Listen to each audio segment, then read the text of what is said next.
আসসালামু আলাইকুম, welcome back to my channel. আপনি কি প্রেগনেন্ট অথবা আপনার পরিবারের কেউ? তাহলে এই ভিডিওটা একদম মিস করবেন না, কারণ আজ আমি বলবো এমন কিছু খাবারের কথা যেগুলো খেলে গর্ভের বাচ্চার মারাত্মক ঝুঁকিতে পড়তে পারে। অনেক সময় আমরা ভাবি সব খাবারই তো ভালো, কিন্তু না, গর্ভাবস্থায় কিছু খাবার আছে যেগুলো বেবির জন্য খুবই ক্ষতিকর। এক, কাঁচা বা হাফ বয়েল ডিম।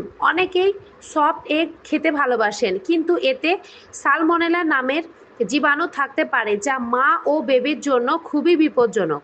দুই, কাঁচা পেঁপে। এটি খুবই গুরুত্বপূর্ণ। কাঁচা পেঁপে গর্ভাবস্থায় সংকোচন ঘটাতে পারে, যা গর্ভপাতের ঝুঁকি বাড়ায়। তিন, বেশি চা বা কফি। দিনে 2 কাপের বেশি চা কফি খাচ্ছেন তাহলে সাবধান। ক্যাফাইন বেবির হার্টবিট ও ওজনের ওপর প্রভাব ফেলে। চার, প্যাকেটজাত জাঙ্ক ফুড যেমন chips, cold drinks, fast food, এগুলোতে থাকে অতিরিক্ত লবণ ও প্রিজারভেটিভ, যা বেবির গ্রোথে সমস্যা হতে পারে। পাঁচ, অপাস্তুরিত দুধ। সরাসরি কাঁচা দুধ খাবেন না, এতে ইনফেকশন হতে পারে যা খুবই বিপজ্জনক। মায়েরা মনে রাখবেন, আপনার প্রতিটা খাবারই আপনার বেবির ভবিষ্যৎ তৈরি করছে, তাই সচেতন থাকুন, সুস্থ থাকুন। আর ভিডিওটি ভালো লাগলে লাইক, শেয়ার এবং ফলো করতে ভুলবেন না। আল্লাহ হাফেজ।